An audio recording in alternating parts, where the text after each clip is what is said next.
আসসালামু আলাইকুম। কেমন আছেন সবাই? নকশি ঘরের নতুন আরেকটি ভিডিওতে আপনাদেরকে স্বাগত জানাই। আমি যে নতুন পায়জামার জন্য বিজনেস করার চিন্তাভাবনা করছি, সেটার ১ম অর্ডার পেয়েছি। তো সেখান থেকে কিছু কাপড় আজকে কাটিং করব। তাই আপনাদেরকে একটু দেখাচ্ছি কাপড়ের মান কেমন হবে। যদিও ভিডিওতে আসলে বোঝা যায় না, কাপড় ধরলেই একমাত্র বোঝা যায়। তারপরেও যারা আমার কাছ থেকে কাপড় নিয়েছেন তারা অবশ্যই জানেন যে আমি সবথেকে ভালো মানের কাপড়টা দেওয়ার চেষ্টা করি। তো কাপড় যেহেতু আমি নিজে বানাই না, তাই আসলে সবসময় ভালো পড়বে এরকম বলা যায় না। তারপরেও আমি চেষ্টা করি বাজার থেকে ঘুরে, ঘুরে ভালো কাপড়টাই আপনাদেরকে দেওয়ার জন্য। তো এখানে এই যে আমি কাপড়গুলো অলরেডি কয়েকটা বানিয়ে ফেলেছি। আর ২-১ টা মাত্র বাকি ছিল, বানাতে পারিনি। ওগুলো ইনশাআল্লাহ কমপ্লিট করে ফেলবো। তো আপনাদেরকে একটু ডিজাইনগুলো দেখাই। এখানে ২ টা ছিল একই রকমের জয়েন্ট লেস দিয়ে নিচে জিগজ্যাগ স্টাইলে করা। আর হচ্ছে বাকিগুলো ছিল একদম প্লেন। আর এই যে পায়জামাটা দেখতে পাচ্ছেন, এটা ৪৪ থেকে ৪৬ বডির আপুদের হয়ে যাবে। যারা একটু মোটা বেশি তাদের জন্য এটা স্পেশালি বানানো।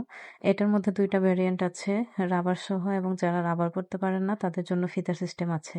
আমি যেহেতু প্রি অর্ডার হিসেবে কাজ করি, আমার পেজে বা চ্যানেলে যত ড্রেস আছে সবকিছুই প্রি অর্ডার পেয়ে যাবেন। মানে হচ্ছে আগে অর্ডার করলে তারপর আপনাদের সাইজ ও ফিটিং এবং আপনাদের চাহিদা অনুযায়ী আমি আসলে সকল ড্রেসগুলো বানিয়ে থাকি। সকল কিছুই আমি করে থাকি।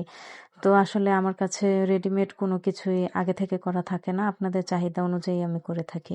তো এখানে যে এই সালোয়ার ২ টাই ছিল এরকম আ মোটা আপুদের জন্য। আর ওইগুলো ছিল একদম প্লেন নরমাল সালোয়ার। তো এই কাজগুলো আজকে আমি করেছি। এগুলো সাথে আর কয়েকটা আছে, ওগুলো কমপ্লিট করে তারপর সব আ পাঠিয়ে দেওয়া হবে। আমি জানি না আমার এই আশা নিয়ে আমি স্বপ্ন পূরণের পথে কতটা আগাতে পারবো। তবে আমি আশা করি যে বাচ্চাদের হাতের কাজের ড্রেস যতটা আপনারা ভালোবাসা দিয়েছেন, আমাকে এই নতুন এই প্রজেক্টের মধ্যেও আমাকে ঠিক ততটা ভালোবাসাই আপনারা দিবেন। এখানে ২ টা পায়জামা ছাড়া আর সবগুলোই ছিল প্লেন একদম নরমাল পায়জামা।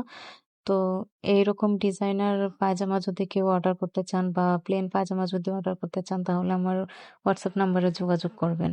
সবাই ভালো থাকবেন, সুস্থ থাকবেন, আমার চ্যানেলের সাথেই থাকবেন, আমার জন্য দোয়া করবেন। আল্লাহ হাফেজ।